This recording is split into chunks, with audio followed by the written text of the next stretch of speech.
I'm stuffed.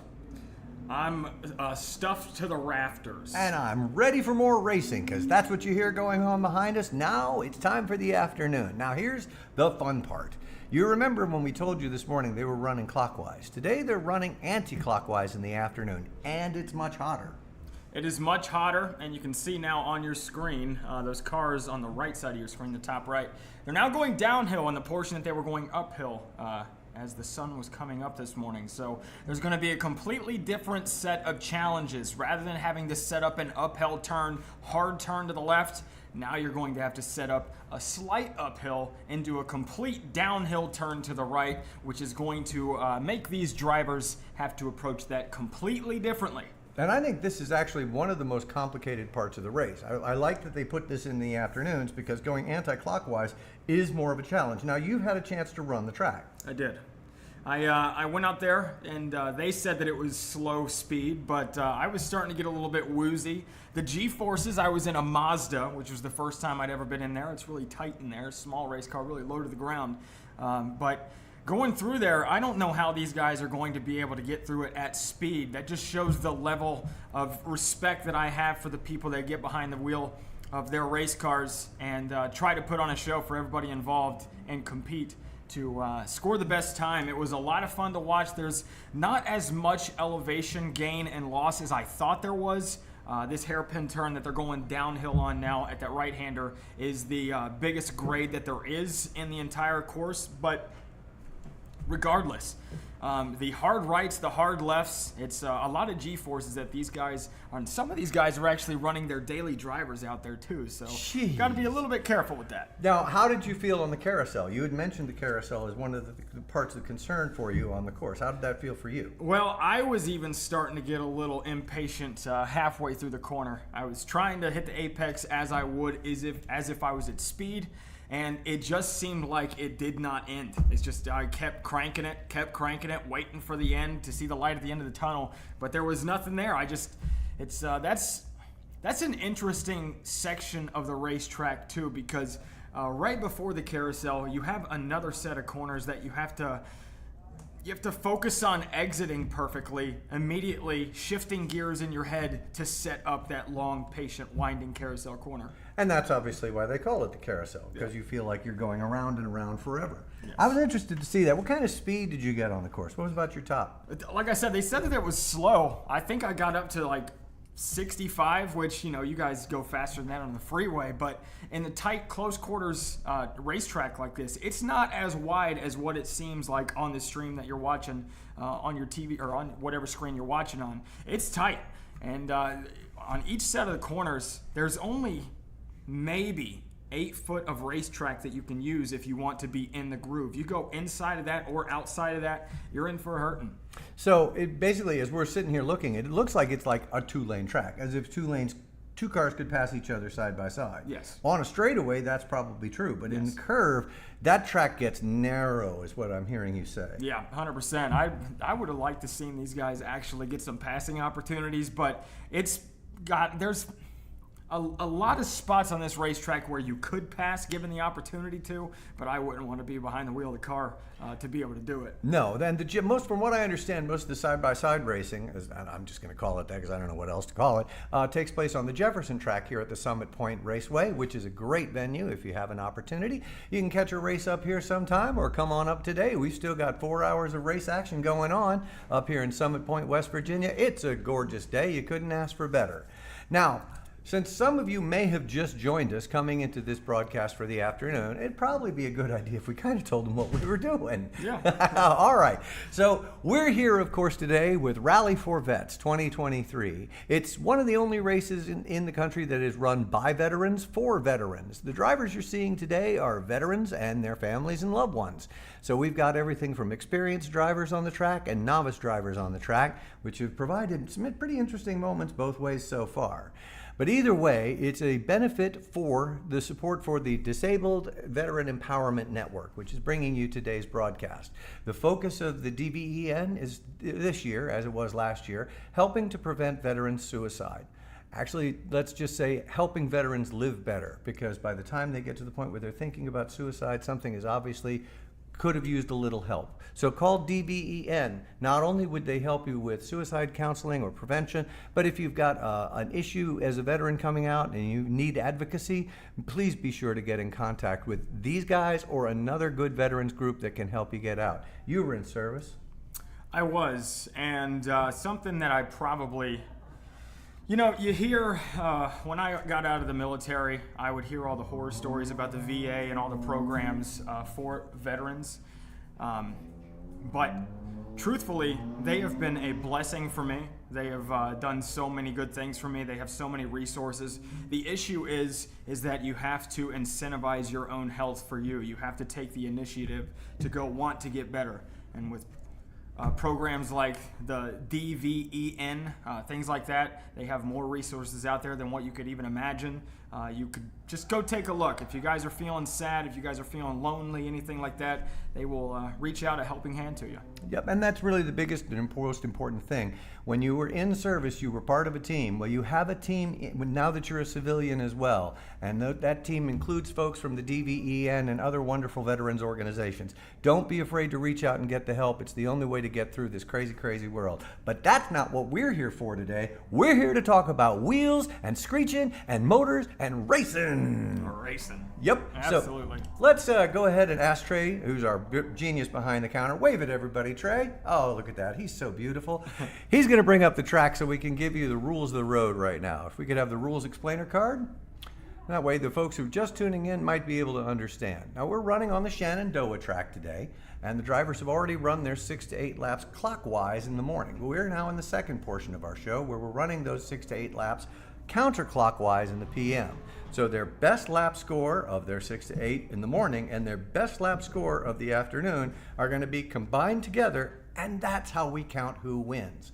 Now in this, there are 12 different classes for both expert and novice, so we're going to have 24 winners. I meant to say that not like a redneck. I should have said we're going to have 24, but heck, we're in beautiful West Virginia, so we're going to have 24 winners. Thank you, Trey. You can drop the graphic now, and we can come back to track action. Because now we've finished the parade lap, and we should be starting to get some of the folks back out onto the track. Let me explain the camera picture for those of you that may have joined us.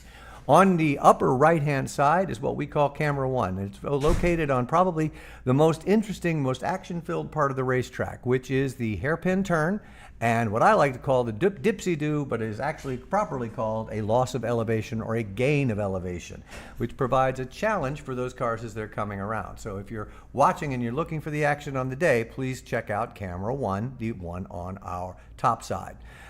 Cameras 2, 3, and 4 on the bottom. Camera 2 on the left side is showing you the action on pit road, which apparently is cleaned out right now because everybody's on the racetrack.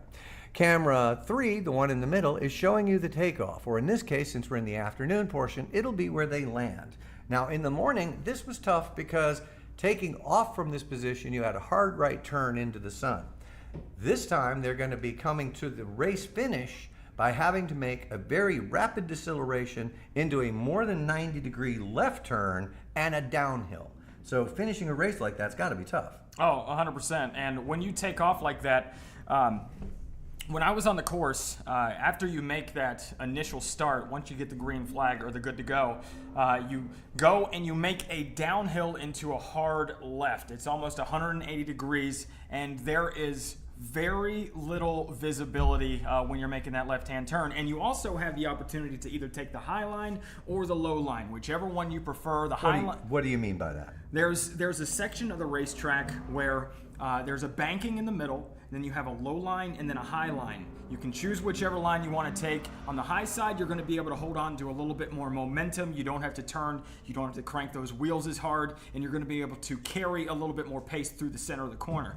Now, on the inside, obviously, when you short track the course, there's less time that's going to be taken to do so. However, you have to get back off the speed, hard braking, and it can be really worrisome for the mechanics of the car. You hit the brakes too hard, you could blow a caliper, blow a rotor, something can go wrong with the tires.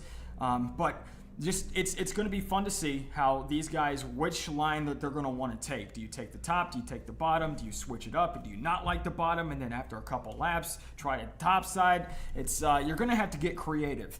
Dr. Robbie, I tell you, you're giving us a lesson in physics here because it really does seem like it's about controlling centripetal force, the force that is trying to push you out of the curve. Yeah, you're at the edge of the limits of the innovation for all the people that have engineered these race cars, all the development in the rubber, whatever tires they're running, Pirelli, Goodyear's, Cooper tire, whoever they're running. A lot of engineering, a lot of great minds have put their best effort into putting the best car out there on the track, and these drivers are trying to do them justice out there, reaching the maximum capacity that is the engineering.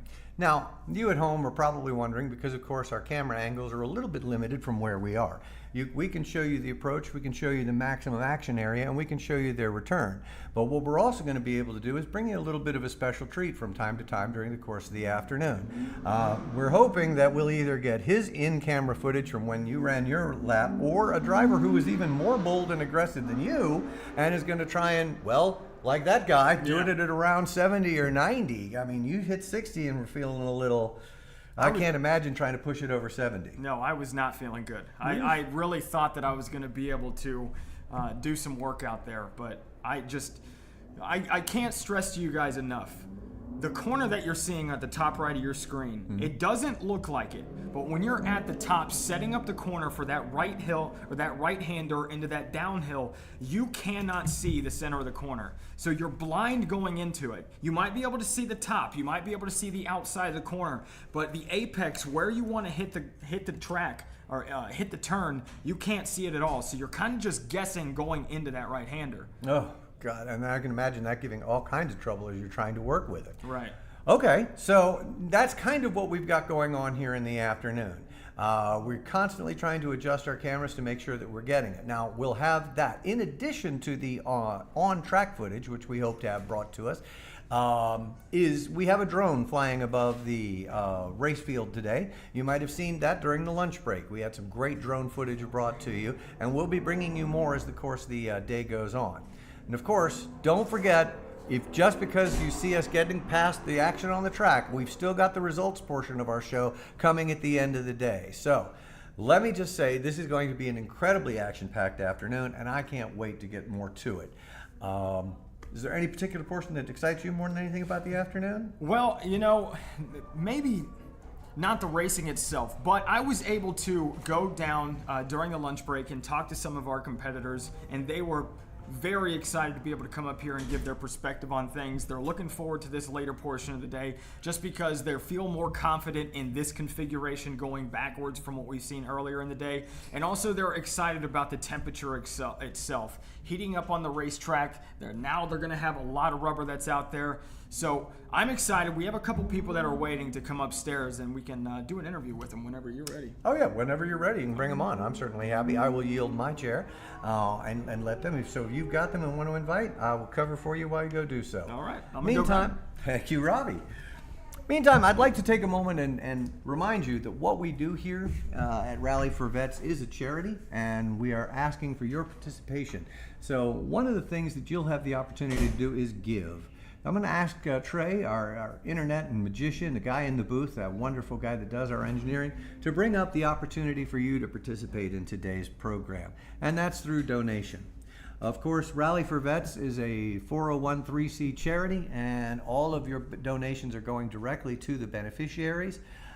You can see on your screen now the ways that you can do it. Now, maybe you're old school like me. You can see by the gray in the beard and the hair that I could just as easily write a check and send it to 840 Apollo Street in El Segundo, California. Or maybe you're like Trey and you're one of those newfangled guys who loves the internet. Then you just go to www.rally4vets.com and they will give you the opportunity to contribute. Or if you can't do that, don't hesitate to hit the square on the screen, and you'll have the opportunity to donate that way. Live television, folks, having a small technical glitch. There we are. We're back. Yeah, that's the scan code with the dog in it, who is our Rally4Vets mascot of this race, 2023. You got our guest? I sure do. I will yield now at this point and just simply exit stage right and yield the chairs to these two fine gentlemen.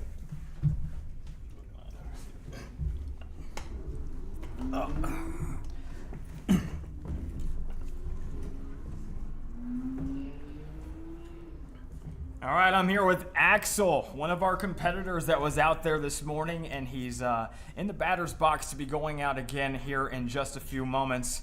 Axel, it's good to see you, man. Thank you for having me. All right, so I want to go over a few things. We were talking to a competitor earlier, and we asked his mindset, his headspace in the early portion.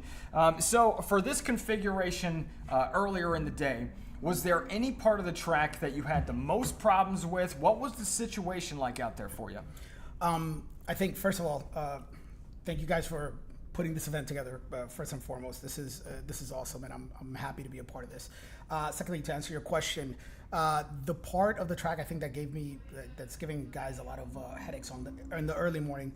There's a S section in the back end that turns into a sort of a long right-hander straight circle. Kind of challenging to go in if you don't enter it correctly. You find yourself sort of like playing with the throttle a lot, going back and forth between pushing the car or like having to haul the car so it doesn't spin out, and of course powering it out through the back end of that turn is super important.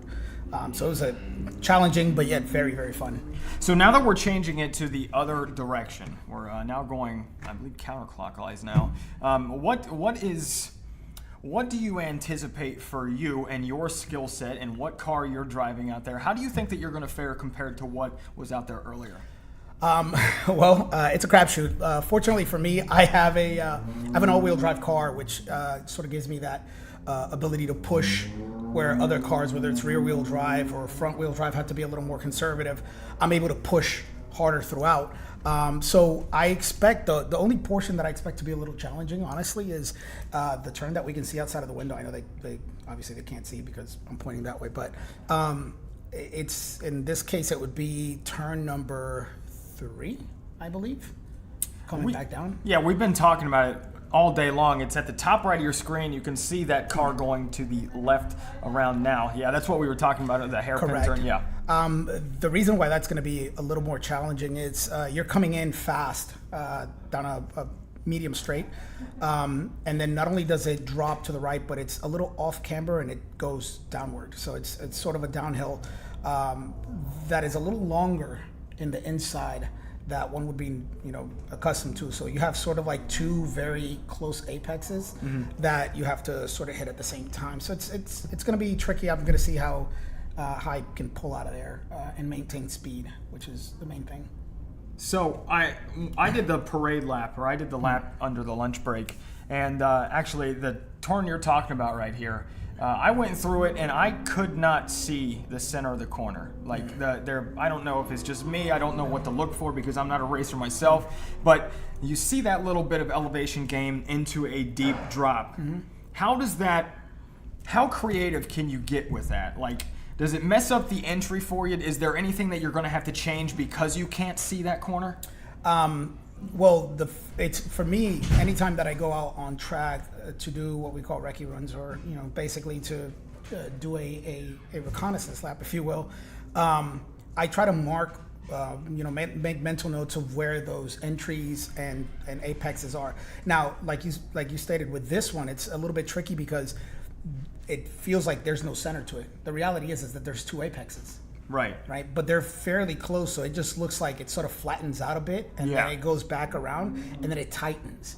The trick there, honestly, is going to be to ignore the first apex entry. So you're entering from the outside, and you're sort of going to go a little wide, off power. Midway through, you start getting on power, and then pointing that out towards the other apex, so that you can shoot out with enough force and speed without losing too much speed. It's wild to hear a driver say, ignore the first corner. That's crazy. I would never would have expected that. But is there any adjustments that you're going to have to make to your car? I don't know if there's anything that you can really make, just because we're running a different configuration now, and it's a little bit warmer than it was this morning. The only thing I'm going to be monitoring closer is tire pressure. To ensure that I'm not fluctuating too much, because of course that'll give me, I don't want my fronts to get too stiff from overheating, and I want my rears to maintain a good balance. Other than that, it's just the monkey behind the wheel that you have to adjust, right? How you're looking at the corners, your timing on on throttle, your timing on braking, when you're braking, how much you're braking, and that's basically the formula to sort of keep speed going while you're pushing through these turns. You said when we were out on lunch, you said that you were second on the charts and you were about 0.8 of a second behind, as far as I remember. What do you think that you're going to have to do to be able to jump that one competitor in front of you? Well, I am going to have to drive a little cleaner. My car tends to, the way that I have my car set up, I tend to, the tail tends to come out a little bit because I like that bit of rotation and angle when I'm entering a turn. But I'm going to have to sort of be more conservative with that so that I can maintain more forward momentum as I'm pushing the car through a corner. Yeah. I mean, hopefully that does it. I mean, so what I understand now, the running in the opposite configuration sort of favors cars that are more power-based versus, more agile cars. Yeah, yours is definitely more nimble than most other cars, and having the all-wheel is definitely an advantage there. Well, Axel, I want to say thank you for coming up here and talking to us and giving us some insider perspective. Are you a veteran? I am. Where'd you serve? United States Marine Corps. Hey ho, that's awesome. Thank you so much for your service. Thank you, sir. All right, guys, we're going to go ahead and take a quick break real quick. We'll be back in about 10, 15, 20-ish minutes. Stay tuned, and we'll see you back here for the Rally for Vets.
Having a blast. I hope you guys are too. Now, as you can see from the track footage, the afternoon is well into the way.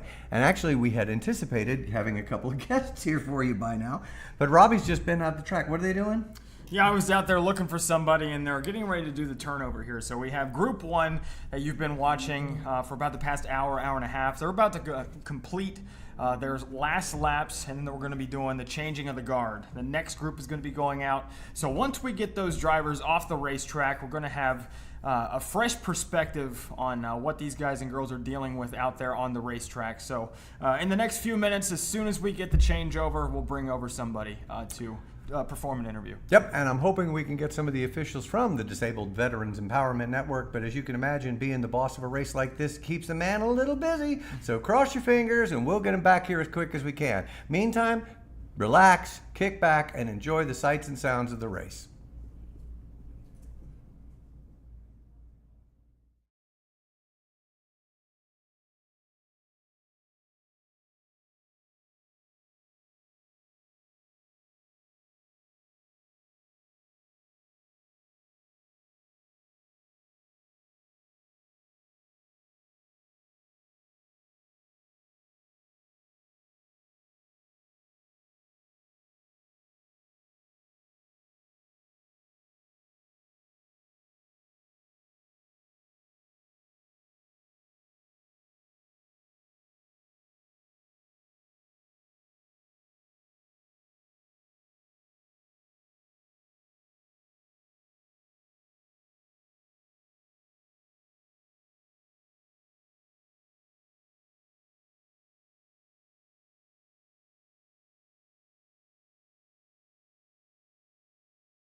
And I'm back. I'm back as promised here with the head of the Disabled Veterans Empowerment Network, Colonel Retired Robert Hess. Yay! Hi, Scott. Hi. Hey, happy to be here today. Thank you so much for putting all this together is the first thing I want to say from all of the folks that we've talked to.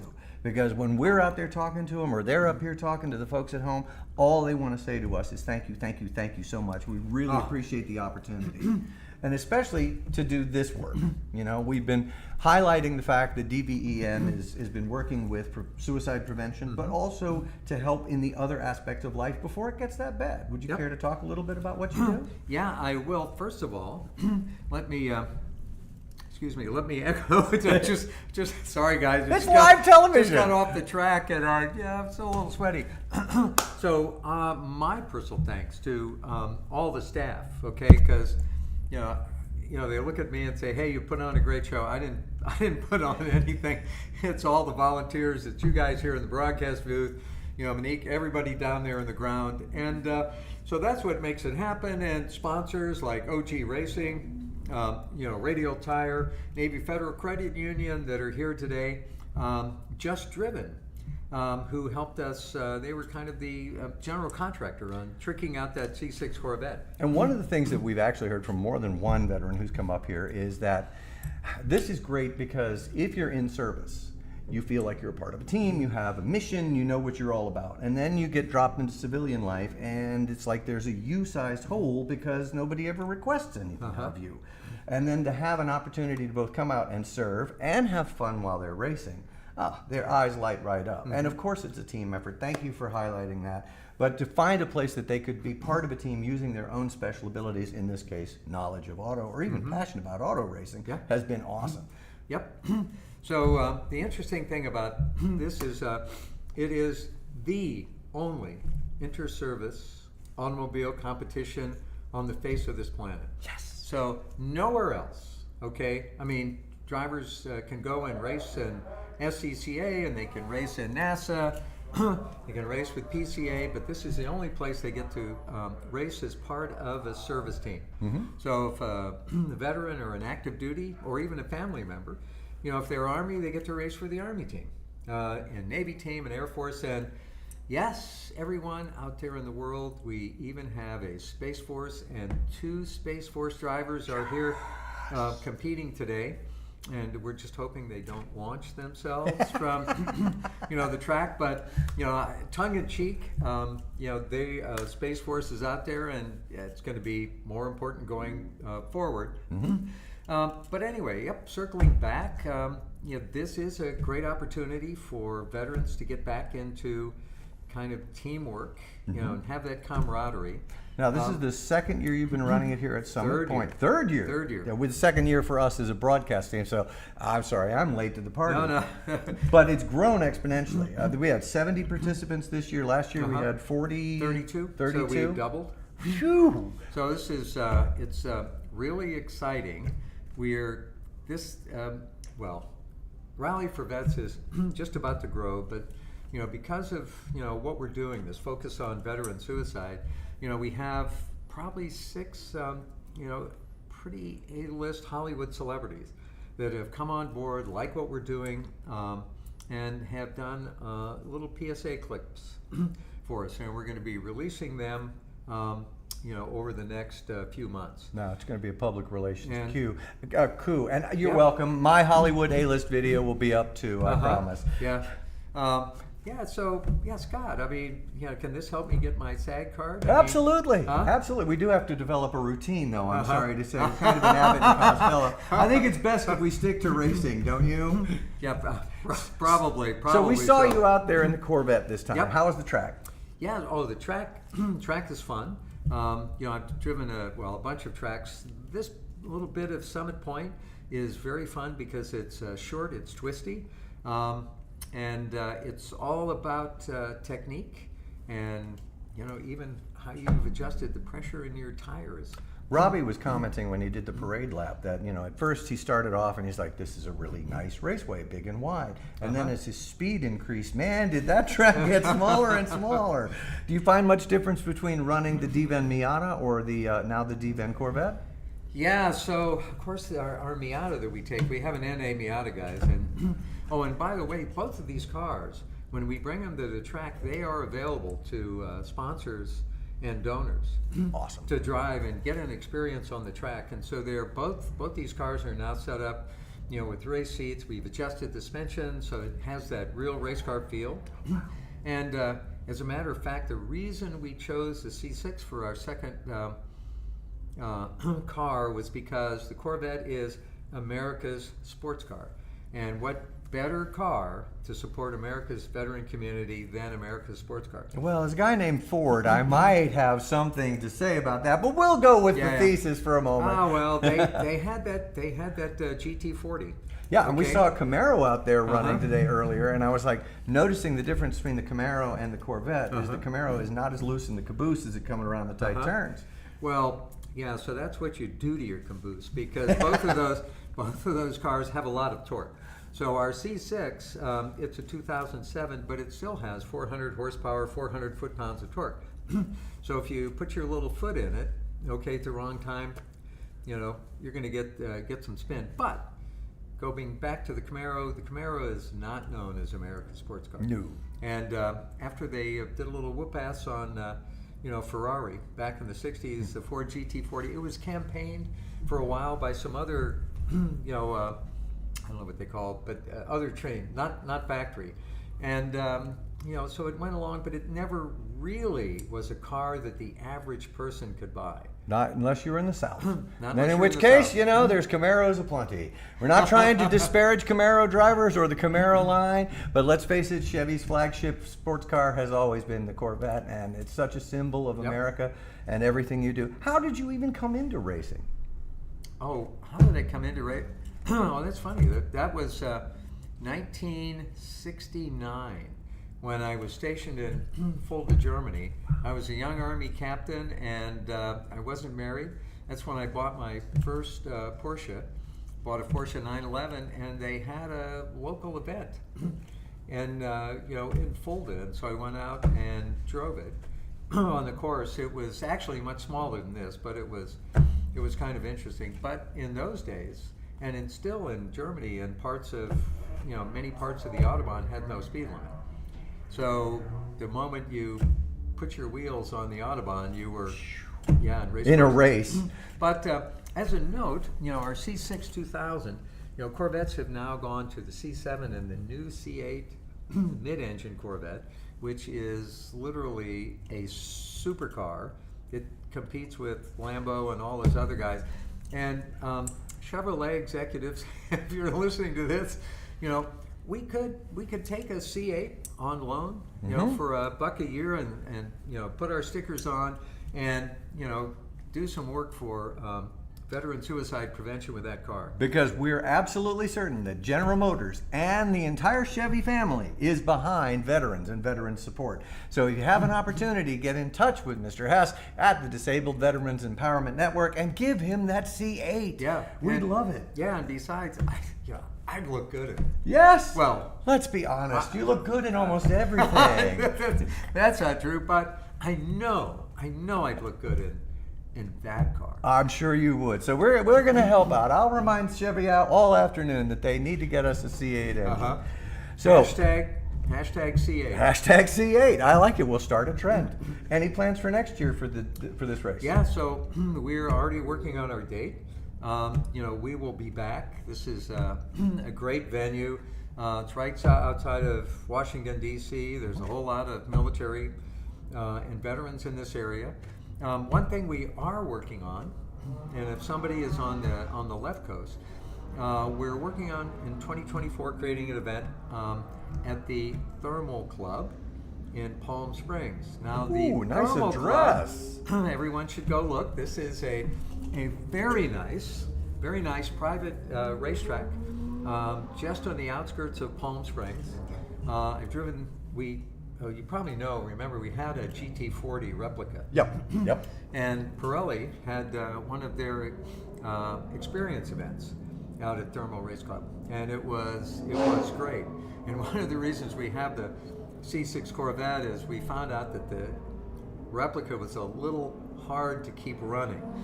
So I did 4 laps and it overheated right about the time, our lap time was up and on the track it went. So Ford, please don't get upset. This was a replica, not a real GT40. Yep. So after that, somebody made us an offer. We sold it, invested that money in the C6, and we're back. But our focus is going back. We have those celebrities now that are starting to get on board to help us with our suicide prevention program. And the next step from doing a little video is to come out and be with us at the Thermal Club. Sure, to be a real ally. And drive that car. So this would give you the opportunity then to have events on both coasts. Yep. Now, one of the things that struck me in working this event last year, and I wanted to make sure with you that it's true, is this is probably one of the only races I know of that's not only for vets, but it's by vets. I mean, veterans are actually racing in the cars. That's true. Now, the uniqueness of this is as we mentioned, it's the only place on the planet, that people race as service teams. Yeah, I know. And how did Army do last year? Well, actually, Army won year 1 and year 2. Ooh. So ooh-ah, go Army. Now, to be honest, they won by sheer dint of numbers. Okay, because they had more drivers in the field scoring points. So this year it's kind of different. The numbers between Army, Navy, Air Force, and Marine Corps are roughly the same. Wow. So now it's coming down, to a real competition. And that must be hard, especially when you're trying to arrange a race like this where you've got both novice and experienced drivers. Yep. So what we do is we have broken them into categories.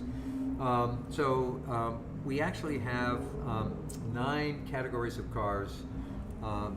So basically, whatever somebody brings to the track, there's a category that it's racing in. So it's only racing against cars of equal capability. That came up earlier in the broadcast Yep. as well. We were talking about how Teslas weren't allowed this year because they're their own technology. And we thought that was an excellent decision because it's not comparable.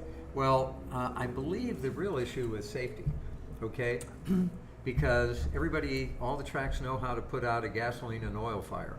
But putting out a battery fire is something Quite a altogether. different animal. Yeah. So I think, last year we did have a Tesla here, but it was maybe 7 months ago that Summit Point, just made the rule no EVs. And, we're pretty sure it's because they don't have the safety procedures and the safety equipment, to deal with a fire. And somebody had told me that under certain circumstances, the chassis of an EV car can actually become live.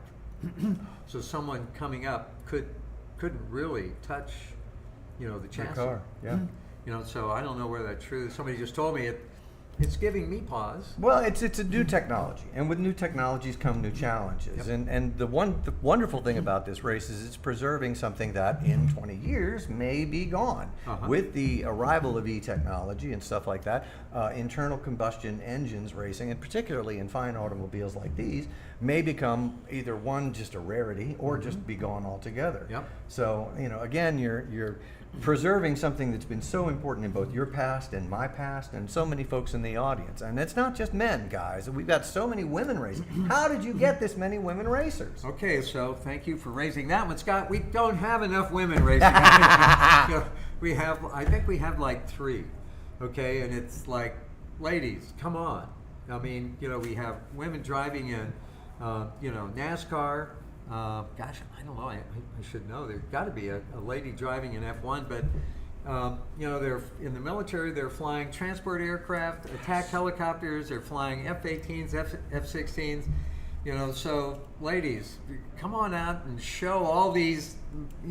Let's put the hurt on these male egos. Heck yeah, I mean, it's one of those things that's great because this is also an open access race, okay? I mean, whether you're 60 or 24 and you've just been discharged. Thank you for saying 60. Yeah, exactly. Or 47 in your case, right? So you can get involved in a race like this, and there are so few opportunities for anybody who's not a professional or doesn't have $1 million backing to get on the track and get some laps in and feel like they've actually done it. Yep. And this is one of those things that makes life worth living. One of the things that I love about DVEN is it gets back to humans being, which is what we are. We're humans who do things. And whenever I see the track running, when I hear the roar of the engine and see the smile on the faces of participants, my heart goes pit-a-pat. So those of you in the audience, if we could bring the donation screen up, please, Trey. Thank you very much. Now, there's a couple of ways for you to do it. Of course, the easiest way, if you're up to the date, is just point your camera to the little scan dog there on the right-hand side of the screen, and it'll take you an opportunity to donate. Now, does that... Yeah, so that's perfect. And so that picture in the middle of that QR code is of the service dog we have in training, and his name is Woody. Woody! Now, a fully trained service dog is no small feat. The training program is 2 years, and it costs about $40,000 to take this dog through that training program. And we think we already have a veteran identified that's going to receive Woody. Now, Woody is kind of a big guy. He's about 6 months old. He's already 70 pounds. And he is what the trainers tell me is a mobility dog. So he will be big enough and strong enough so somebody that's having difficulty walking, he'll be able to actually assist them. That is amazing. And DVEN does that as well as all the other wonderful things that it does. Well, but that's our focus this year, right? That's the dog training. The dog is our focus now. Now, we don't train dogs. Nope. Okay, so there is another veteran charity called Veterans Moving Forward. And Veterans Moving Forward, their sole program is training these dogs. So let me take a second. I had a car engine racing over top of us. That's Veterans Moving Forward that trains dogs. That's their focus and mission. Sorry to interrupt. Yep, no, thanks God. So in this case, we're partnered with them, and we are literally a fundraiser for them. Yep. So the funds that we generate through this, go to Woody's training. So to date, we've contributed about $5,300, to that program. And Woody is named after one of the the troopers that I lost during my first tour in Vietnam, when I was with the 173rd. So that is what Woody is doing. He is going to connect with another veteran and carry the mission forward. Carry the mission forward. That couldn't be better if you tried. Folks, if you're watching at home, I don't know about you, but that story touched me. We got $5,300. Can we make it $6,000 before the end of the event? Go on, find that opportunity to donate via the scan code or via the web at www.rally4vets.com. Or if you need it again, we'll be running it again. Don't worry. But every dollar helps, every dime helps, every single contribution, even if it's an opportunity to volunteer. We know that veterans appreciate it. Yep. Anything else? No, it's just, hey everybody, just follow our website at Rally4Vets.com because we're going to be posting information about the event here next year. The event in Palm Springs, we're going to make that happen before the end of the year. We also have some other stuff, because if you're not a racer, we also have a program. We're starting to put together kind of weekend fun rides. Jump in your car, with your wife. You don't drive crazy. You just drive through maybe some beautiful part of West Virginia and end up at a little, pub someplace. And so it's just another opportunity for vets to get together, or somebody just wants to, support the veteran community. Yep. And okay, some of you out there that may be watching this broadcast are probably under the age of 25, and you don't need to hear this. The rest of you, there's a little share button in the right-hand corner of your screen. You need to use the share button. It's the quickest, freest, best way that you can possibly help Rally4Vets. Share the events that are out there. Stay up with things at Rally4Vets.com so that you have the opportunity and know when you could find something really cool. Because let's say the drive through West Virginia, it's gorgeous up here right now. The fall foliage is just changing. You should be out here at Summit Point right now to help these vets. Yeah, absolutely. Yeah, so that's Scott. That's what we've got going. That's all we'd ask for. And so I'm gonna jump back and see if I can modify my time to be faster. No, I would never do that. Never do that. We'll look forward to seeing you as you're announcing the results. Thank you, All Carl. right, Scott. Thank you. And we'll be back in a few minutes. Okay.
And we're back, race fans. That's right. We've been promising you all afternoon that we'd have some of the fun folks that make this race possible. And of course, we've got Angus. Hi, Angus. Nice and to you're meet with you. Race Keepers. That's right. Forgive me. Let's go ahead and get your full name. Angus McKenzie. Angus McKenzie. I was going to call you McKinnon. McKinnon. The feeling that I get could- called all sorts of things. Yeah, Believe me. My name's Ford. I get it the same way. Exactly, you know. So, Race Keepers, what do you do? We make video systems for race cars.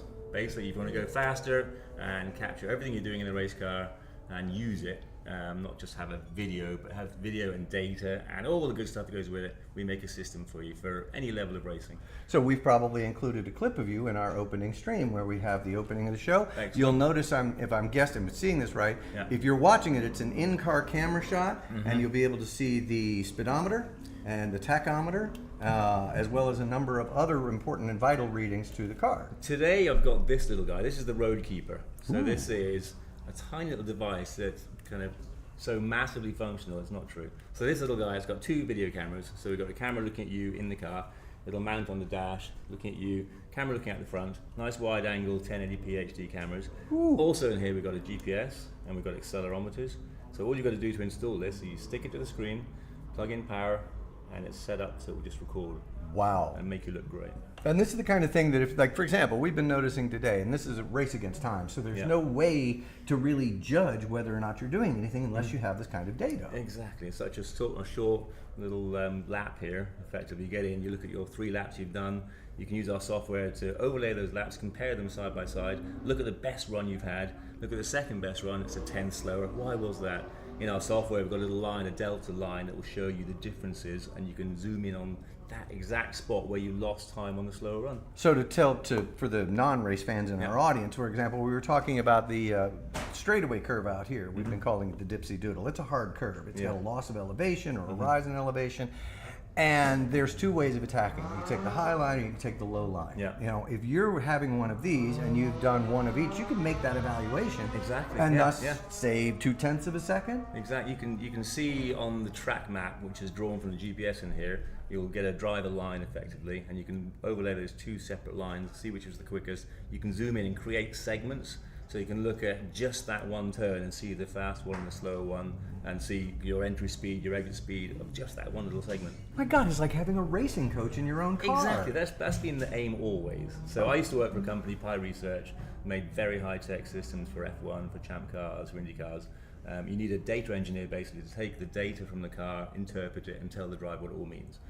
This guy, our ethos since 2006 when we started making these has been, this is for the driver. He's super busy, make it very quick and very simple for him to get the most out of his race car and his video system. Yeah, and I'm sure you're like me. I mean, you're over the age of 40, so That's you're true. probably like me. We grew up with, V6s, plenty of room to work under the hood. Heck, I could Exactly, yeah. camp under my hood. yeah. But now it's all computers, so even the most avid car guys, even the best racers I know, Yes. can't know everything about that engine. Exactly. And that's not what they should know. They have mechanics for that. They Yeah, have to yeah. concentrate on the nuts and bolts of driving, which is what makes racing exciting. Exactly, yeah. So how long have you been making these? We've been making this guy since 2019. Our previous generation system was a $3,000 system with all the bells and whistles. We decided it's time to disrupt this data logging market. So this little guy, $399, does basically everything the previous gen system did with better quality HD cameras without the OBD2. So now, wait a minute, and I don't mean to do your marketing for you. I'm not here to I would sell make any anything, money. but I'm a guy that grew up with dirt tracks. Yeah, Okay, yeah. I grew up in Franklin County Speedway, that kind of thing. And I'm thinking, if you're a guy that's say 20 years old and you're just getting into racing, or maybe Yeah. you're just out of the service, you're 24, you're discharged, you want to get into racing, Yeah. but you don't have a multi-million-dollar sponsor, $400, and you got a coach in your car that tells you how to be a better driver. Exactly. Everybody we've been talking to here today is doing exactly that. They put it in the car, they go, oh, wow, I can see what I'm doing. I can see how to get better simply by watching the video, the driver line, the GPS data, and the speed trace. Wow. And Okay, now you used it, and you used it on this track when you took a lap, right? We've got lots of, I haven't been out yet, I've been busy installing these into cars. I said this morning, hey, who wants to go one of these? And lots of people put their hands up, so Yeah, I've been yeah. busy installing them in various cars. Actually, I bought a few systems, and one guy said, he saw the software and the PC and said, have you got any here I can buy? I said, well, I've got this one, this is kind of a demo one. And I said, if you go on a website and buy one, I'll see the email, I'll deliver it now.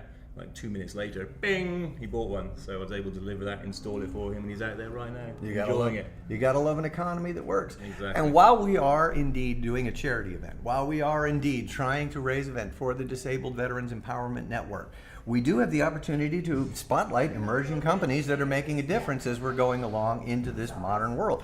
Let's face it, if you want to try racing and you want to try to get better, you're going to need to make an investment. And that investment could be in, oh, I think I'll buy a brand new suspension. I need a new engine. Let's plop $6,000 down. Yeah. That's not going to guarantee to change your racing habits. For $400, Yeah. that little baby will. Exactly right. This will show you what you're doing on the track, and you can get all the other bits and pieces, but if you're still got some areas of improvement in your driving, you can use this to easily show you that. And that's 90%. And then get suspension. That's certainly 90% of drivers that are course. even involved Yeah, in the yeah. competitive, because you Yeah. can only have one winner. Exactly. Yeah. Now, I understand you've taken some video that you're going to share with us here in a That's right. bit, Yeah. so that Okay. we'll be able to bring it to you. I will make sure to mention that it's from the Race Keepers Perfect, video, so yeah. that they can see the effect of it. Yep. And we'll just let it run in full and let the It's- audience decide for themselves. It's one of Robert Hess's laps, so I'm sure he's going to be super impressed that we're sharing his video. Oh yeah! If Where is he's he? not screaming in terror, I will He's call not. it good. He's very professional. He's awesome. Yeah, he's he is, awesome. absolutely. Anything else from you, sir? Yeah, one more thing. We've got next gen of this guy coming out next year, which is very exciting. So it's this little guy on steroids, not real steroids because they're bad. Okay.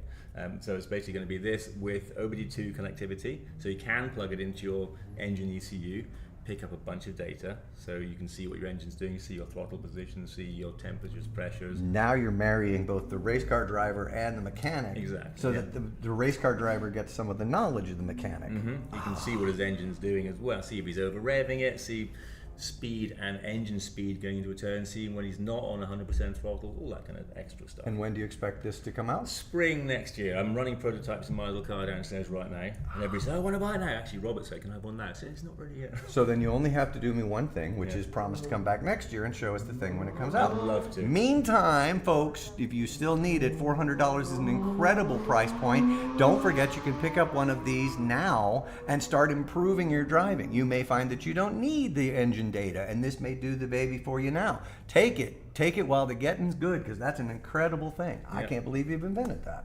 Did you invent this yourself, or? Yeah, I'm president of the company. I come up with all. Well, I think I come up with the best ideas, but yeah, there's all people. We all collaborate. So we got this little guy. Lots of heads bashing together. I love it. We only get the smartest people on this show. Angus, you have been a delight. So nice talking to you. You have another 2 minutes, 3 minutes. If there's anything else you want to say to our audience, I will give you free reign on the mic. If not, Excellent. Yeah. You should definitely have a road keeper in your car. We use these not only on the track. I mentioned we put these in boats, in planes. We've got some flight schools down in Florida who use this. We've sold previous generations of systems to various government agencies. So we project large. We're quite a small company. so if there's a reason that you need engine performance data of any kind, Yeah. this system would match it. the RaceKeeper system will be able to do that. The new one we've got, RaceKeeper Connect, spring next year. That will it's something you put in the car, pick up your engine data. It's got a couple of other very cool features. Don't tell me now. You got to give me some surprises for next It's year. so exciting, I'm bursting. Okay.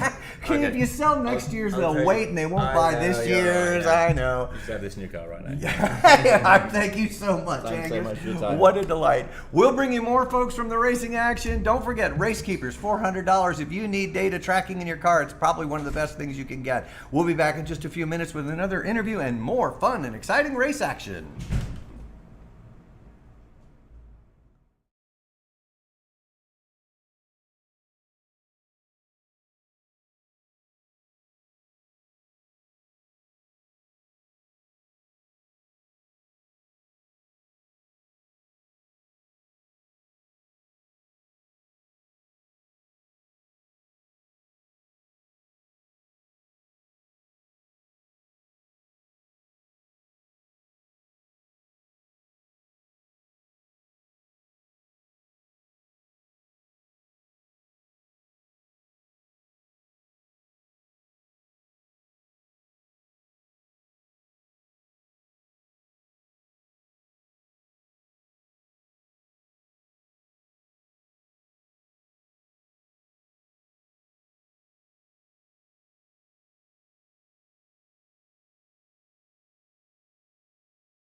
All right, race fans, we are back with Santiago this time. We got one of the competitors that's out there in the field. He's running a pretty looking Corvette out there. A nice shiny thing out there. So I want to get your perspective on a few things comparatively than what you were earlier. How did you feel that this second run out there went for you? I think it was a lot better just simply for the fact that my Corvette has high horsepower, so it's easier for me to hit those straight lines and kind of carry some speed.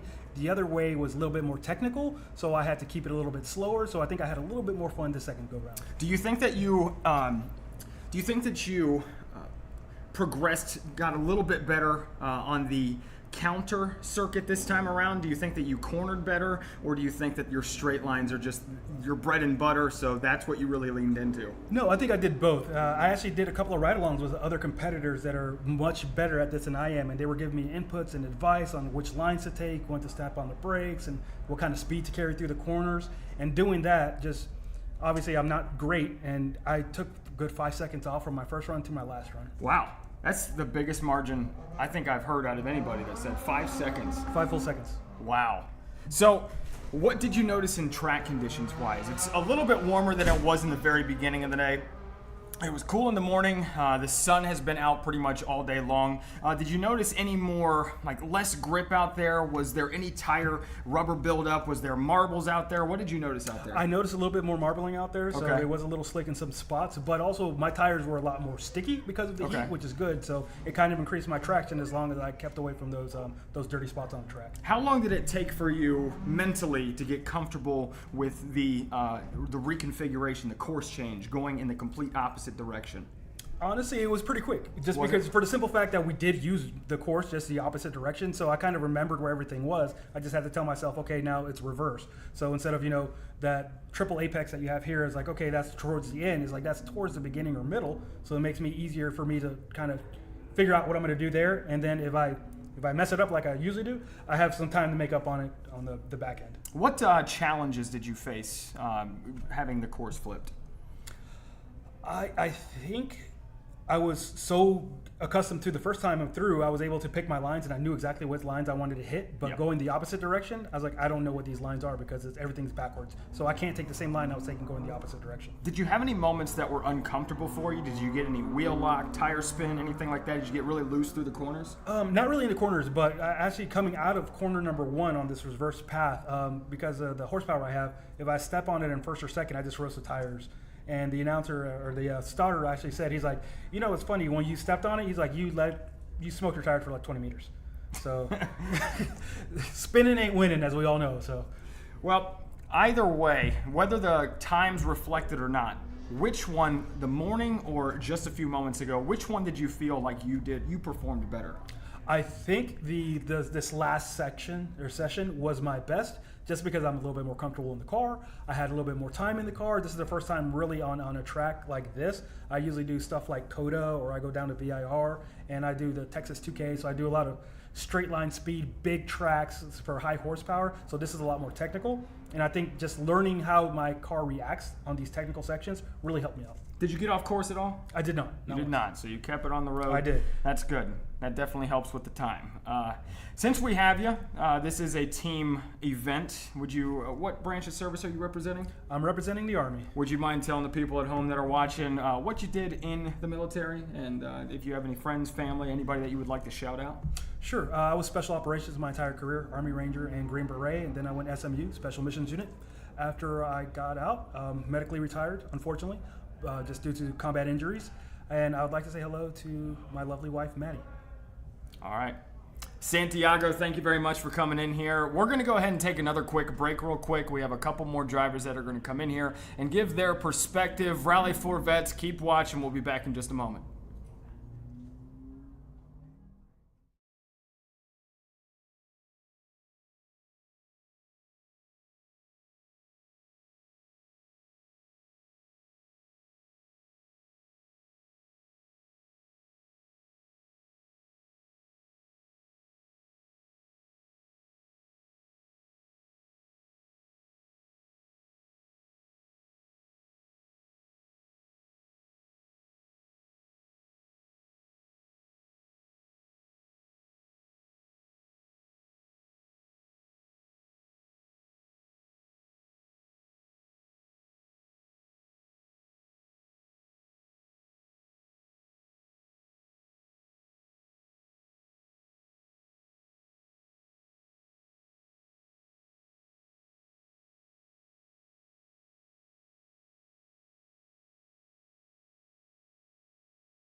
We're back with a special treat. I don't get to talk so much. We have in-car race footage, and we've got the guy who's actually run the track, Robbie, here to tell you what it's all gonna mean as it goes by. So I'm gonna shut up for a minute, just introduce the clip, and say that this is from Robert Hess's car when he was running in the Divan Corvette.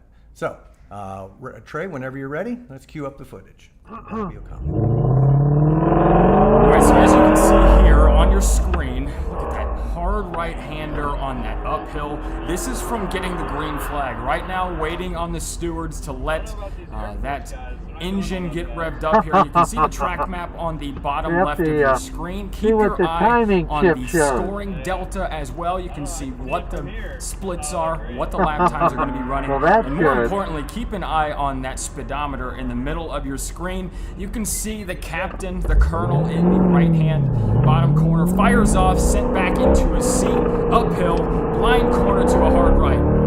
Down the straight, you can see goes down a grade just a little bit, getting as much speed as he possibly can, getting those right sides next to those rumble strips, hits the apex, good, gets a little bit squirrely there on the edge of the corner, very bumpy, again, keeping it as close as he can to the center line. You go outside of that groove, you potentially could end up in the grass, and potentially even worse than that.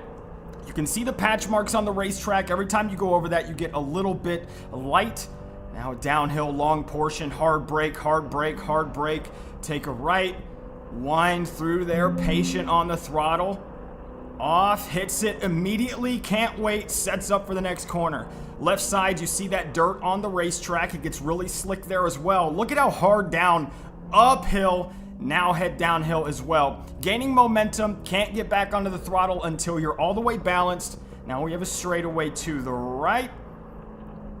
Winding, again, another portion of the racetrack where you have to be extremely patient, and now mash the gas, foot to the floor, and hammer home. You can see the straightaway, a little bit uneven there. Waiting for the next corner to set up. And I believe that's it. And that's a lap here at the Shenandoah Circuit at Summit Point Motorsports Park. Well, that was amazing. I don't think I've ever seen footage quite like that. First off, let's thank the good folks whose name escapes me. Angus was just on. Race Keepers. God, yes, Angus was just on here. Race Keepers. I wanted to call them Go Racers. I don't know why, but they're Race Keepers. And this is exactly their technology in play. You could see the track. You could see the speedometer. You could see the tachometer. You could see basically everything that you would need in order to run a good race. Now, what did you think of Bob's run? Well, it's hard to tell. The depth perception is a little bit off on those cameras. You can see the video footage, you can see the live feed if you want to, but it's a completely different experience being inside of that helmet itself. But as far as I can tell, it looks like he ran it pretty smooth. He hit the lines the way he was supposed to. And one thing that I picked up on that is that this is not a smooth surface. This is a brutal surface, and it's bumpy, and you hit it wrong, it's going to be even more bumpy. There's a lot of chaos that can happen, and it's a fine line between control and chaos, and it showed right there on that lap around here from the boss. Yeah, and I thought, excuse me, it demonstrated one of the things we're hearing from the drivers, especially now in the afternoon, is that this is a tiring track. Yes. Because it's not level, because it has all these little twists and turns and stuff. And I think that one where the turn where you're saying you got to be very patient here, that was the carousel, wasn't it? Yes, that was. I have never seen a turn quite that long. I mean, you're still turning 22 degrees, and you're going 3/4 of a mile, it feels like. Yeah, and you got to think about the adrenaline that's in there as well. You want to do the best that you can. You want to post the fastest lap you can, because let's be honest, race car drivers, they're intense, they're competitive. No matter what, you want to do your very best. And sometimes you get back to the throttle a little bit too quickly, and it'll mess up the entire lap. It'll mess up that set of corners. And then we talked about the psychology earlier. You miss that set, then you miss the next two, then you miss the next lap, and then now it's in your head. But I think you're right that the Colonel certainly showed that he ran a good clean lap. It was good on time. Certainly we're hoping that he comes out well. I understand the difference right now between first and second place is 0.2 of a second. That does not surprise me a bit. Yeah, that's close. So as the afternoon progresses, we'll be bringing you a little more racing. We'll hopefully be a little less well lit, but as you can see, the sunshine is pouring in. It's a beautiful day up here at Summit Point Raceway at Rally4Vets 2023, and we'll be back in just a little bit with even more fun.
All right, viewers, we have a treat for you. The Rally4Vets is welcoming in Aaron, a.k.a. Patch, a.k.a. Chauffeur, for our very special guest, Knucklehead. Say hello to the puppy Knucklehead. These fine people here are they're in the community here, watching the races, enjoying in all the festivities. They have a couple things to promote. And Aaron, if you wouldn't mind, would you mind just introducing yourself to the people at home that maybe don't know who you are and your cause? Like you said, my name's Aaron. Everybody calls me Patch. I am a Army combat veteran. I deal with a little bit of PTSD and stuff from before the service and some after and from the service. So I've been able to have this fine service dog here, and he started riding a motorcycle with me. And he's not going to be still, which is fine. But That's all right. he ended up climbing ladders. He whitewater kayaks, but he mainly rides motorcycle with me. We rode 850 miles to get up here. So That's crazy. What was the original? What made you think that, hey, maybe I can put my dog on the back of this motorcycle? Was it him or was it you? Oh, it was all him. Him being a service dog, he would go everywhere with me, and the only place he really wouldn't go would be on the motorcycle. So he would whine and cry in the window, and eventually I was at the point of just putting my motorcycle away. Yeah. And I was like, oh man, come on, let's try it. And he jumped on there, and we went around the block, and that was it. Was it immediate?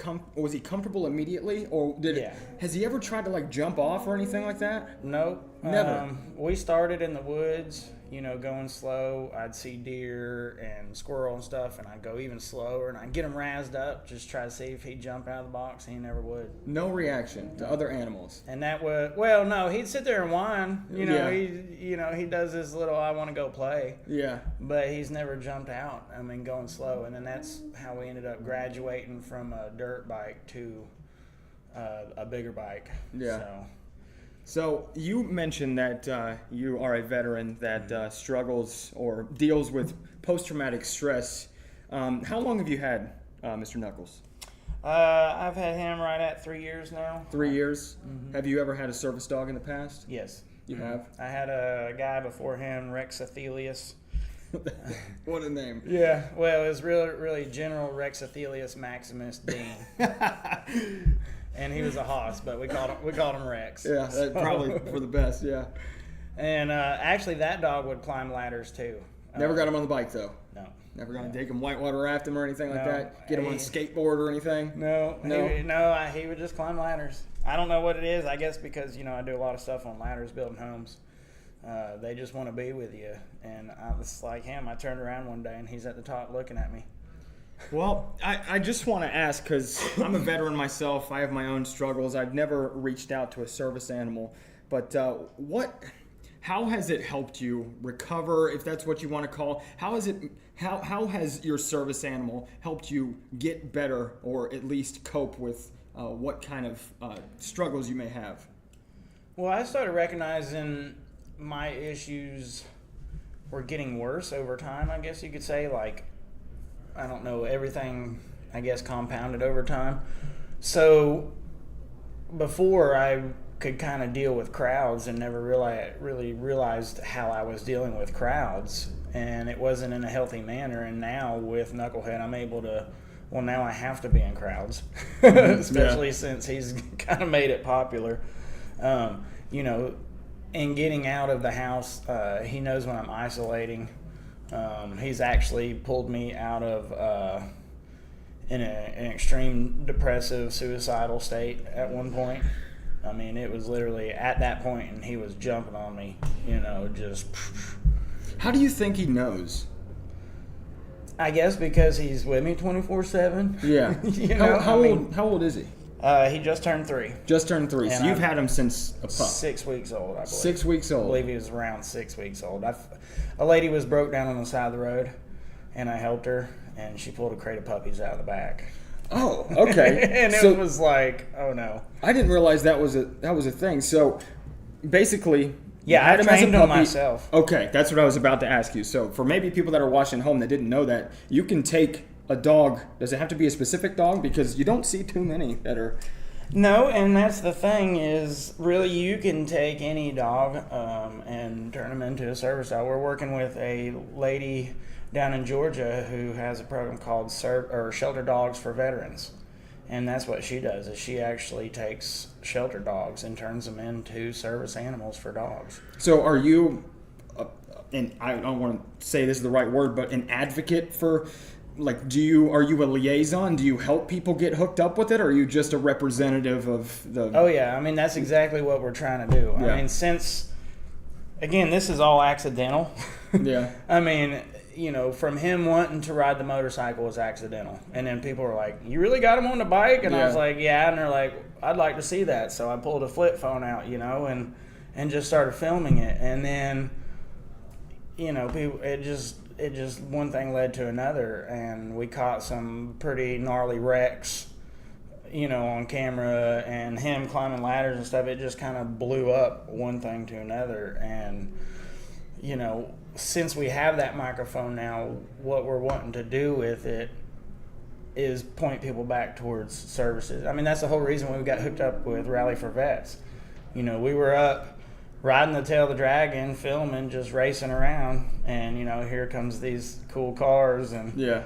me being a veteran, we stopped and talked to them and wanted to know what they were doing, and, so here we are. So that was the first contact there. You're just riding around, filming, doing whatever, and then they just came up and the convoy came and said, hey, that's awesome, man. Your dog is a sleepy little thing. Adorable little guy as well. Yeah, he's a trip, man. What do you think the future holds for you guys? Well, so we've just recently started filming a documentary with a production company out of Knoxville, Tennessee, Decentralized Films. And we are wanting to shed a light on how the motorcycle community is helping veterans, whether it be the community of motorcycle riders or just the fact that you're getting out of the house and getting some forced air therapy. Or, one of the guys we interviewed called it controlled chaos. And being able to, for a veteran, get out and not worry about everything and put your focus back into a singular thing at a time I have to pay attention to this or I'm going to die.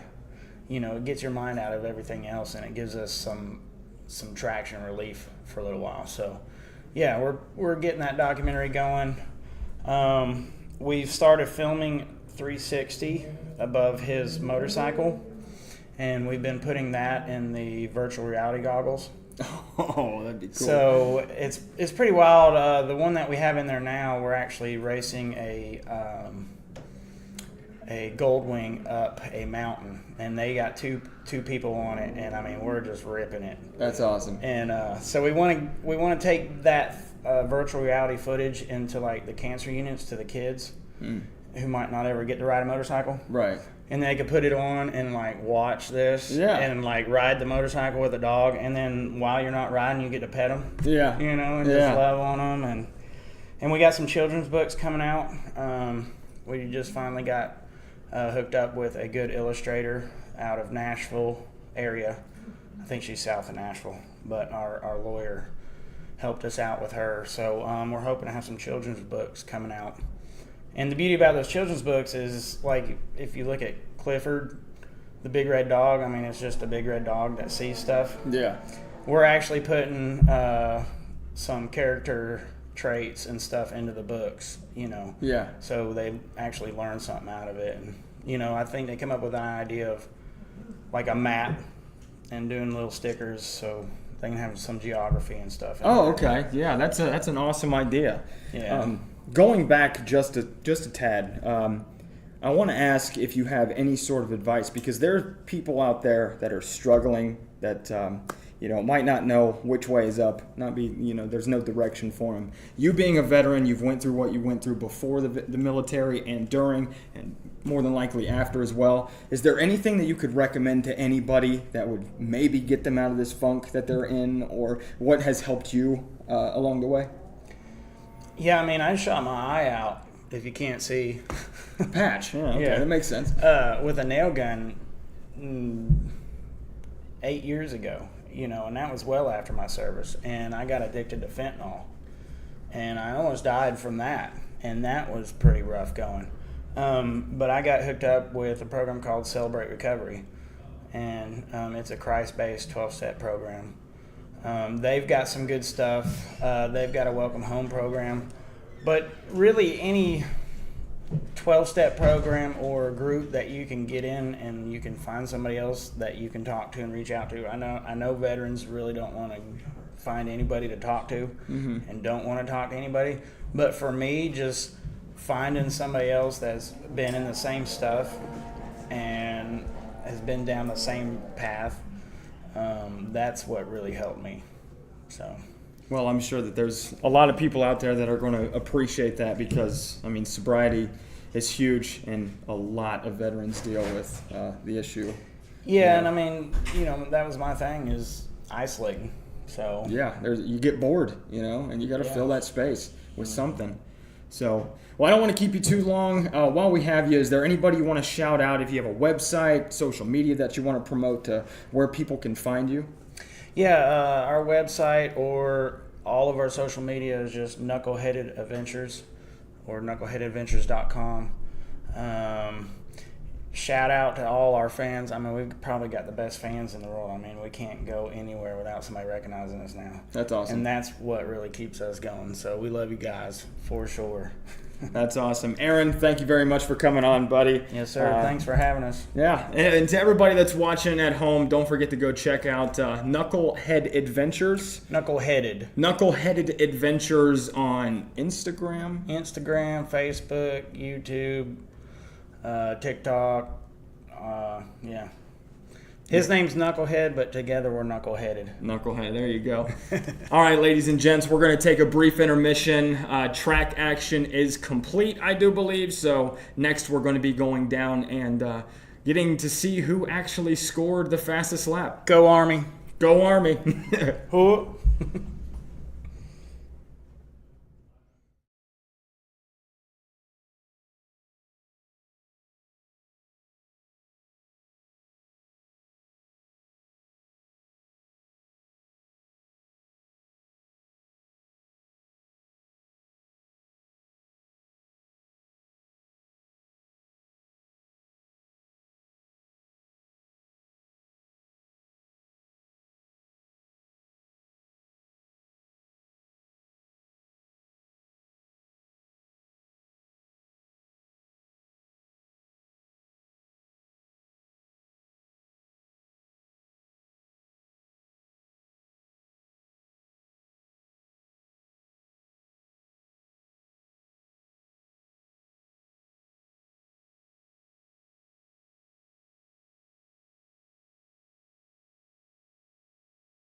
I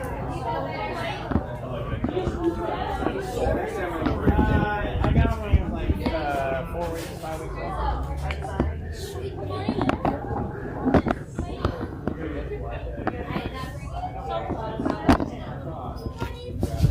How far along have you been training? We're pretty close to getting tested. Close. Maybe another 3 months.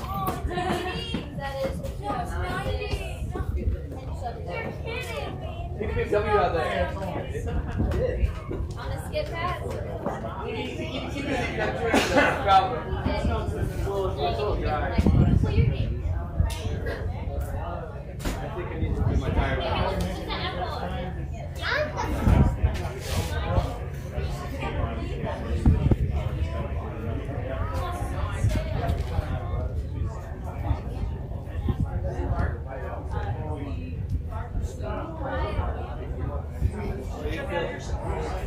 Don't think just for your shoes. Yeah. I don't know, like It's often that shoe said don't think just do what I said.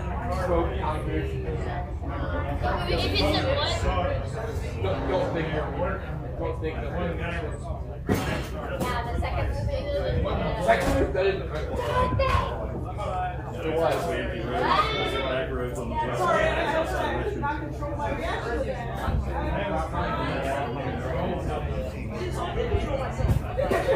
Robert's dad helped make that movie. He was a consultant. Wait, who? Wait, what? His dad? His dad? His dad was in Top Gun. The original. Okay. Well, what was his name? He wasn't an actor. He was an actual Top Gun naval captain. Oh, he went. I think. No, he did. He helped out with the.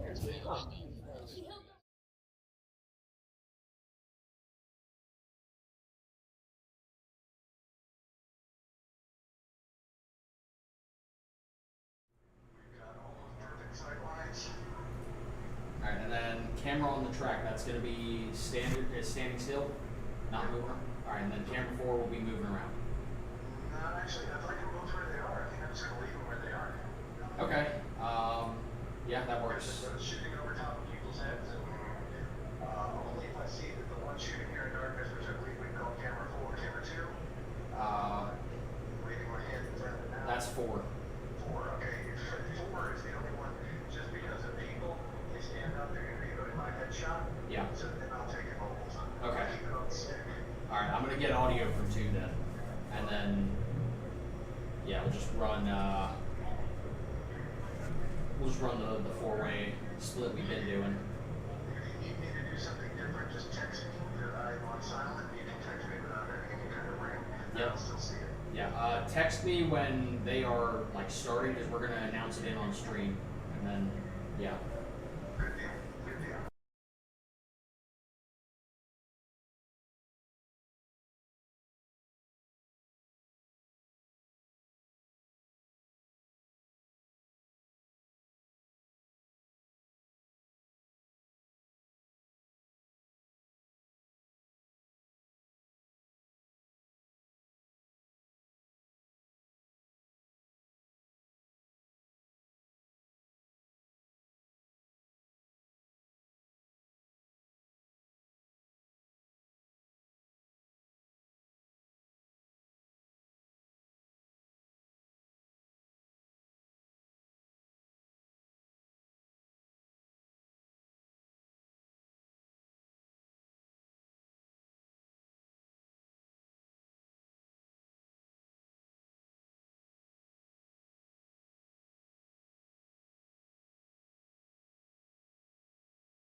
All right, race fans, we have one more interview for you guys today. A lady. We don't have too many of those out here, but we've got a couple of them. We have one sitting with us right here as we close things out, setting up for the award ceremony.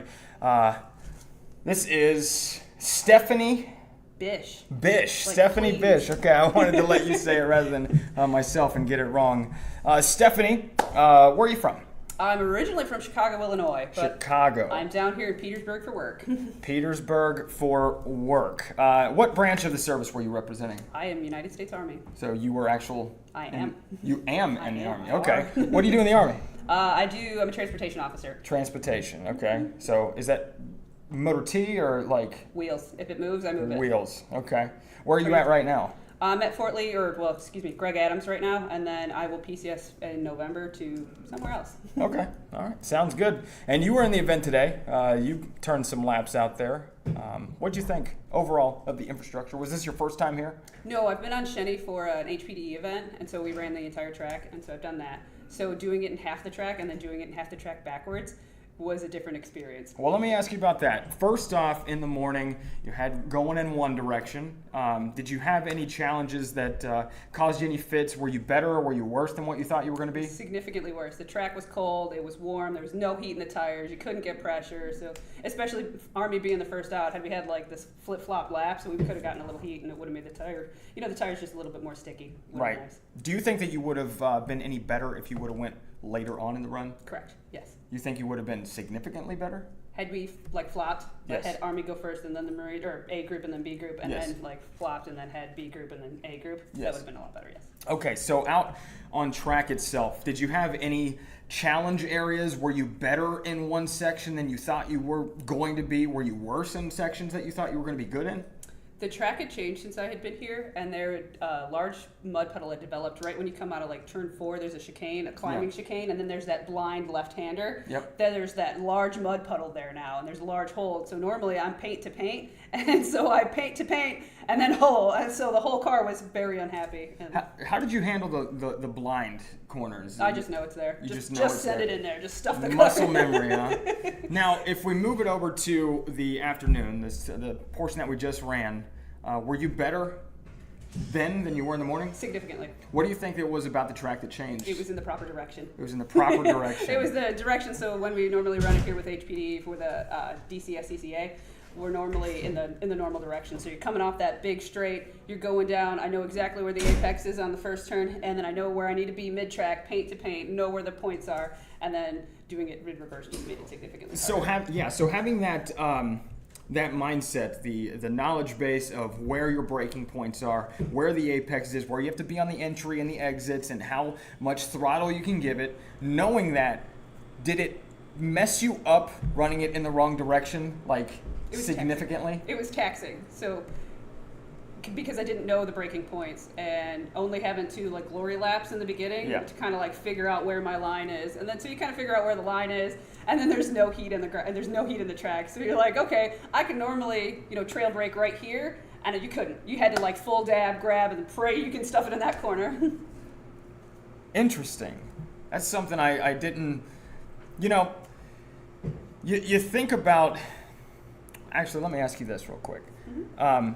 Physically, I went out there during the lunch break, and I was driving a Mazda. Oh. And this is my first time ever on this race. Dirty Dorito. Yeah, it was a lot of fun, but I started to get a little bit woozy, and I'm not one to get car sick. But how did you experience all the twists and turns, and how are you feeling physically? You good? The whole world melts. Oh yeah, absolutely. I usually run my Apple Watch, so it'll peak my heart rate. Yeah. And it's right about where if I was to run zone 2, that's where I'm in when I'm in the car. But the whole world just disappears after that. There's nothing. It's just the car. Yeah, completely. You step out of the car, you still got a little bit of adrenaline shakes going on. Other than that, you're fine. How long does it take for that to wear off, you think? I'm still doing it. Yeah. And I ran in the first heat after lunch, so I'll pond a monster and we'll call it a day. That's the way to do it. Now, I want to talk about the psychology. We've brought a couple drivers up here, and as you mentioned, you were better at one portion than you were the other. If you miss a corner, if you go off track, if you wheel spin, if you lock them up, how long does it take for you to get out of your head and get focused back up so where you're actually hitting your marks and hitting your groove again? It's more about resettling the car. I can I'm a little pissed off at myself because I'll sit there and go, I just fucked this right up. Yeah. But for the most part, it's about resettling the car, because if I hit a corner, then the center of gravity's off, and then so I'm not loaded for the next corner. I'm sitting there trying to reload the car and get back into a position where the car is happy to go do it. It's more about being happy to the car than it is happy to me. That's got to mess up your rhythm then, like completely. It's not happy. Yeah, I mean, I did have a 4-wheel off, so there was that one break. So in the second heat for us, we were running in the proper direction, and then so going up into the ski jump, there's that one corner that you normally apex at kind of late, and I stuffed it in the brake because again there was no heat. My greasy tires were just like, not today, Satan, and then we just kind of went off, and I was like, okay, now we're back on. So you went all 4 on the grass. You didn't. 4 off Mafia. You didn't. You didn't make any contact with the wall. Oh no, absolutely not. Was there a moment where you were like, "Oh my gosh, I might"? Well, you're this able is embarrassing. Everybody's looking at me. Of course, it's on camera. This is amazing. Oh, that's fun. How do you think you fared today? How do you think overall? The unregistered number says I did.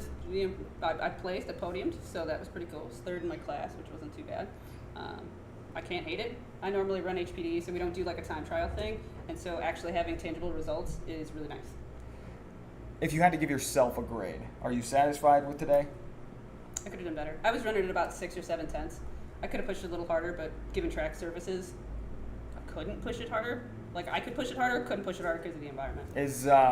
I feel like that's just kind of what everybody says. I could do a little bit more. I missed this, and blah blah blah. When in all reality, you did pretty good, and like you said, your times are pretty good. So. I can't complain. Any day on the track is better than no day on the track. We were at Dominion last weekend during the hurricane, and so we were out there flagging. And any day on the track is better than no day on the track. Yeah, that's the spirit. All right, Miss Stephanie, is there anybody that you want to shout out? Any track member, crew member, anybody that makes this all possible for you? Just everybody here, just all the volunteers, workers, the track workers, the flaggers. Everybody's great. Appreciate everybody. Stephanie, thank you so much for coming on. All right, we have a couple more minutes. We're getting set up now. You can see if we switch the screens, we are setting up the award ceremony now. We're going to list off the scoring positions where everybody finished, and that's going to be coming to you in just a few moments. So stick around, and Rally4Vets, we will be back in just a moment.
Marine Corps dead heat, 250 points. Wow.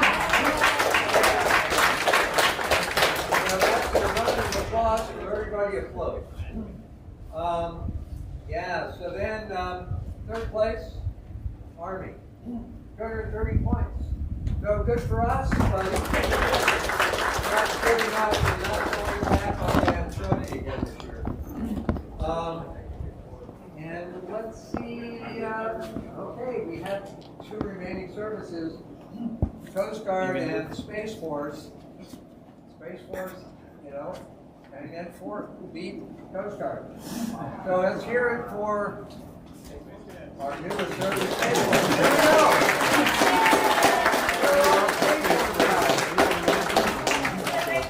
Space Force? Space Force. Huh? Oh, come on. You know, this is great because now we know you exist. We hear about you. I'm shadow member. Huh? Shadow member. All right, so you guys, Space Force, you got to get more people here next year. And Coast, where's my Coast Guard guy? Club Pirates. All right, we really need to get them. So anybody, so that was great. Much tighter competition this year. And mostly because we had 65 drivers out there. So we had a lot. So this is great. Okay, so that was the service. Now we know who's getting that trophy. But where's the Air Force guys? We should get a picture of you guys before we go into the individual. So where's the Space Force, the Air Force drivers? Come on up and. Hey, Air Force. Anybody who's here, Air Force? Oh my God, I need to borrow. We're good. Go on for a turn, you're good. A couple of. Does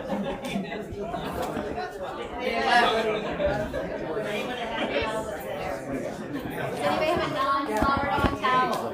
Non-flowered on towel. This one says Army. It says Army. All right, we're gonna have to clean this up. I need two guys to hold this like this. Okay? All right, so. So another finger. All right, so get in here so we get a picture.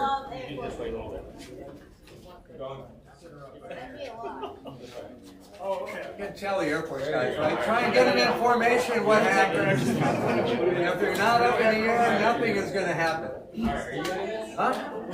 I can. All right. Look in here. All right, so let's hear for Air Force.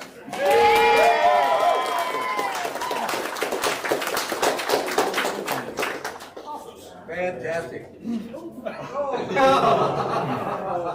Oh my God, that's so funny. Let's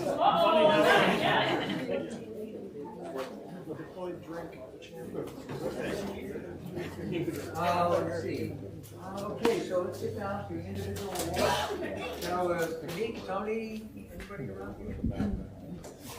Okay, and I need to remember these things. And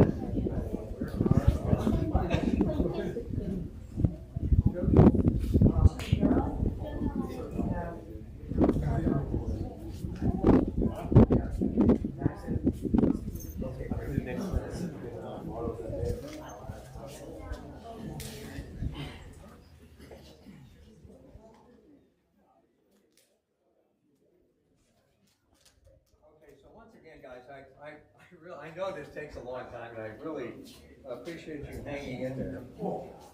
So I'm just going to do the first place, winners.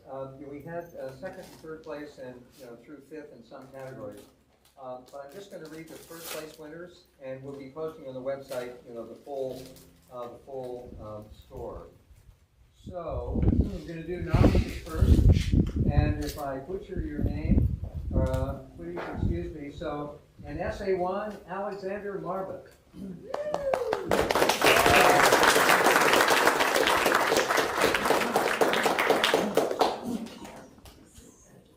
Okay, and come on over.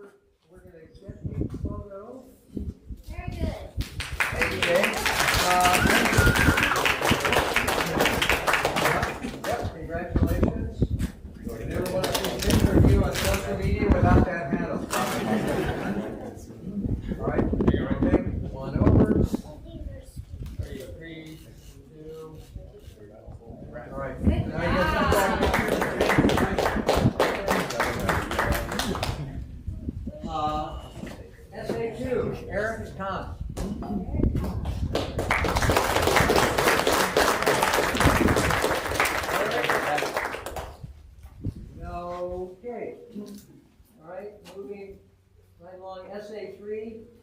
Lieutenant Valeri.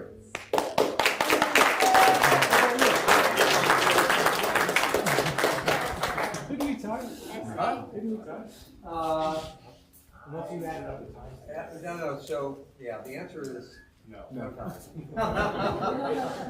Mr. Excel said there were no times. A 4, that means with 2 O's you bought an extension.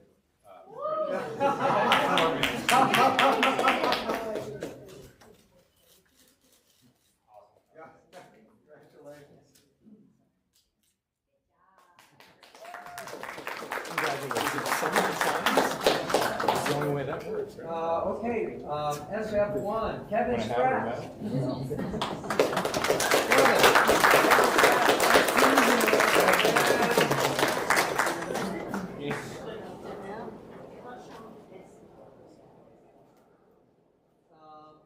SR1, Caleb Bailey.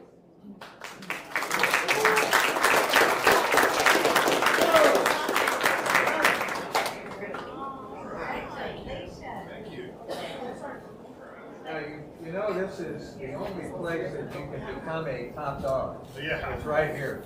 There you go. Thank you.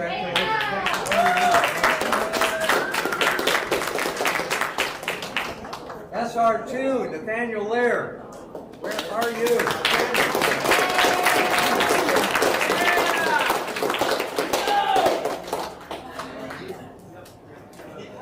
Oh my God. Hey, Marines. Yes, sir. You guys almost came out. Almost. Congratulations. Good job. Next year, Marines. Next year.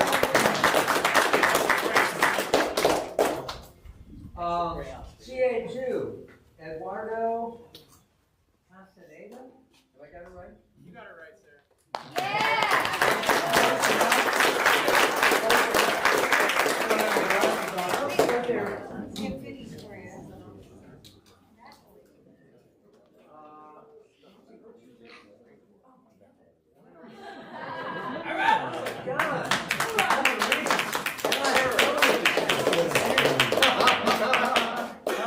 Yep. Congratulations. Thank you.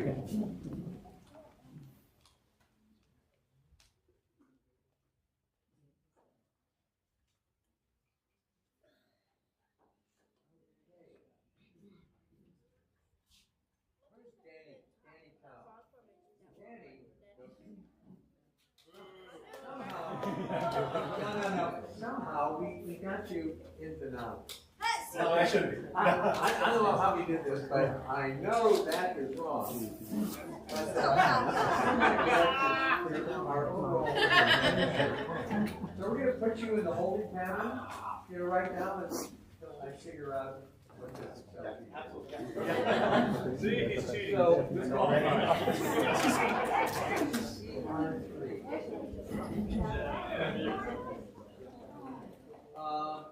Okay, shifting over to experienced drivers, SA2, Silvio Florido.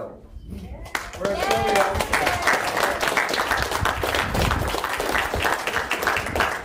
Silvio's a repeat top dog. He may be gone. He left. No. He left, Robert. Okay.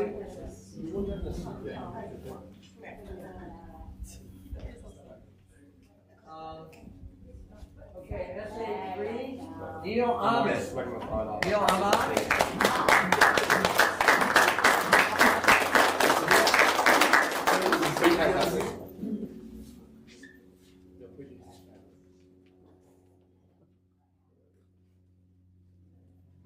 SR1, Scott Sonic.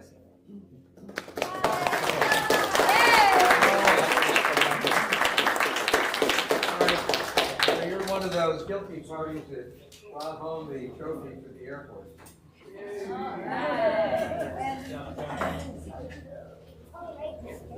Scott, what service are you in? Everywhere.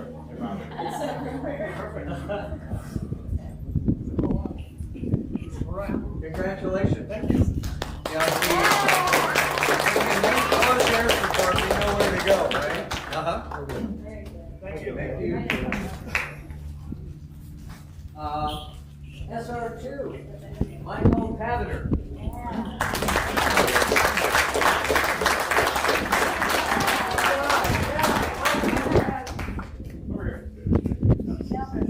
I happen to find my number. I screwed up timing, sorry. So. Good. Oh, fuck. What did I picture? Thank you.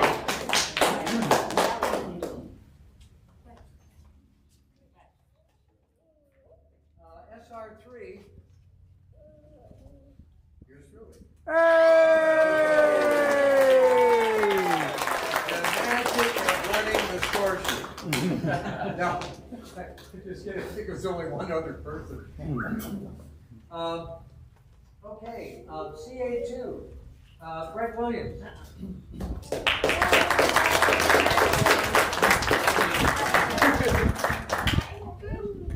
Nope.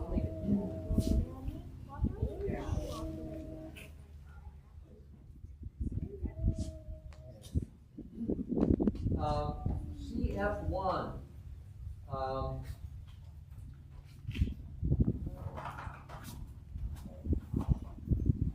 All right, got to take a moment here.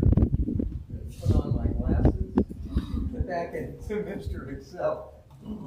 Okay, so feel free to talk among yourselves for a minute.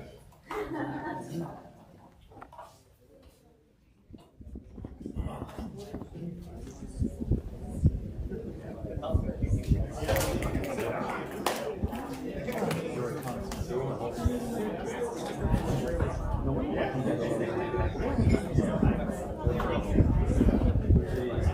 right, CM1, Isaiah Capers, stay for it.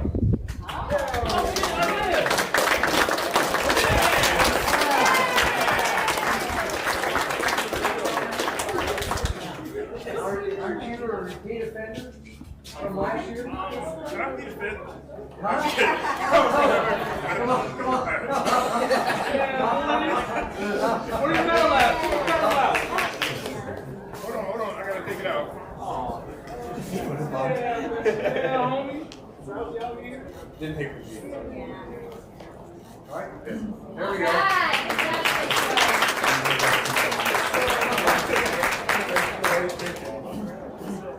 Oh, Danny. We're going to get hired 50 pounds of food. Oh my God.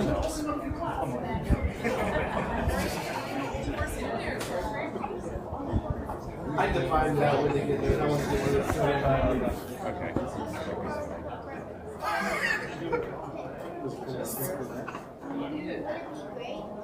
You can suck. Yeah, I'll have that guy in the back.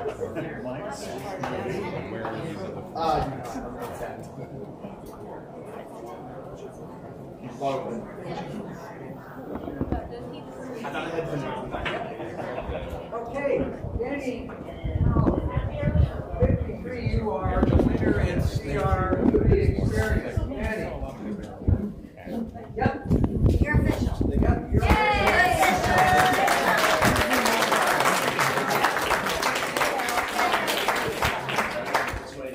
You know that Bill Gates would never lie. Yeah. Okay. So Microsoft Excel. Okay. That's right. Depends on what version you're using. I don't know when you're supposed to show up and who shows up. Thank you guys. So, that's it. Thank you very much. We will post the full range of everything. We just want to definitely acknowledge some of our sponsors who unfortunately Navy Federal Credit Union. So thank you to Navy Federal.